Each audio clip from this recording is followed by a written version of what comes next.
ইসরায়েলের নৃশংসতায় চিহ্ন ভিন্ন গাজা। ফিলিস্তিন আর কখনো স্বাধীন দেশ হিসেবে আত্মপ্রকাশ করতে পারবে কিনা তা নিয়ে এখন যথেষ্ট সন্দেহ আছে।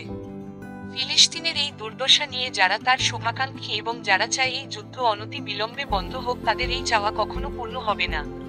কারণ তারা হাজারো চেষ্টা করলেও এই যুদ্ধ বন্ধ করতে পারবে না, সেই ক্ষমতা তাদের নেই। অন্যদিকে যারা ইসরায়েলকে বর্জন করছে বা ইসরায়েলের পণ্য বর্জন করছে, তাদেরও কোনো ক্ষমতা নেই ইসরায়েলের নৃশংসতাকে দমাতে। বরঞ্চ এই বয়কট বাবাদের কল্যাণে বিশ্বের অমুসলিম দেশ যেগুলো আছে সে দেশগুলোতে ইসরায়েলের পণ্য ব্র্যান্ডিং হচ্ছে, ইসরায়েলিদের পণ্যের প্রচার ও প্রসার বাড়ছে। এখন কথা হলো, যারা বয়কট করছে তারা কি বুঝে বয়কট করছে বা জেনে বয়কট করছে?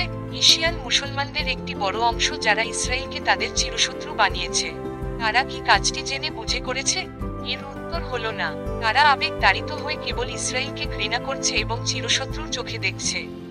হ্যাঁ, এটা ঠিক, ফিলিস্তিন ইস্যুতে ইসরায়েলের বিরুদ্ধে প্রতিরোধ গড়ে তোলা উচিত। কিন্তু তাতে কি সমস্যার সমাধান হবে? না, হবে না। আমাদের গোড়ায় জল ঢালতে হবে, অর্থাৎ সমস্যার গভীরে যেতে হবে। এই ফিলিস্তিন ইসরায়েল যুদ্ধের পিছনে যে বা যারা কলকাঠি নাড়াচ্ছে তাদের বিরুদ্ধে আমাদের সোচ্চার হওয়া উচিত। ইসরায়েলকে ঘৃণা করার আগে আমাদের আমেরিকাকে ঘৃণা করা উচিত। কারণ ফিলিস্তিনিদের এই অসহায়ত্বের জন্য দায়ী একমাত্র আমেরিকা ও তার দোসর যুক্তরাজ্য সহ ইউরোপীয় ইউনিয়নের সমস্ত দেশগুলো। এখানে আমাদের একটা বিষয় বুঝতে হবে যে ইসরায়েল একটি স্বতন্ত্র ইহুদি জাতিগোষ্ঠী।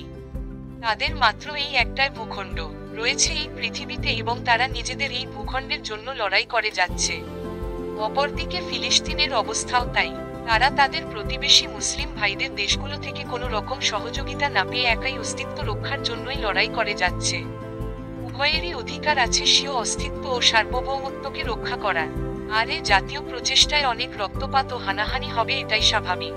কিন্তু আমরা একটু সূক্ষ্মভাবেই দেখলে বুঝতে পারি, এই যে ইসরায়েল ফিলিস্তিন দ্বৈরথ যা যুগ যুগ ধরে চলছে, আমেরিকা ও তার মিত্র দেশ যুক্তরাজ্য মিলে খুব সহজে বন্ধ করতে পারে।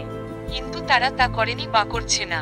তারা ইসরায়েলের আত্মরক্ষার অধিকারের কথা বলে ইসরায়েলকে নানাভাবে সহযোগিতা করে আগ্রাসী করে তুলেছে। আমরা দেখতে পাই, এই যুদ্ধে ইসরায়েলকে উইপন্স অর্থাৎ অস্ত্র দিয়েছে আমেরিকা, ফান্ডিং অর্থাৎ অর্থায়ন করছে আমেরিকা, ইসরায়েলের পক্ষে বৈশ্বিক সমর্থন দিচ্ছে আমেরিকা তার মিত্র দেশগুলোকে সাথে নিয়ে। এমনকি জাতিসংঘের মতো সংস্থাও এই যুদ্ধ বন্ধের ব্যাপারে কোনো উদ্যোগ নিচ্ছে না। তারা কেবলই উদ্বেগ প্রকাশ করে, বিবৃতি দিয়ে নিজেদের দায়িত্ব শেষ করছে।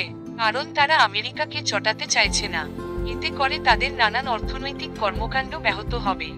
যার বড় দাতব্য দেশ হলো আমেরিকা। কাজেই জাতিসংঘ চুপ।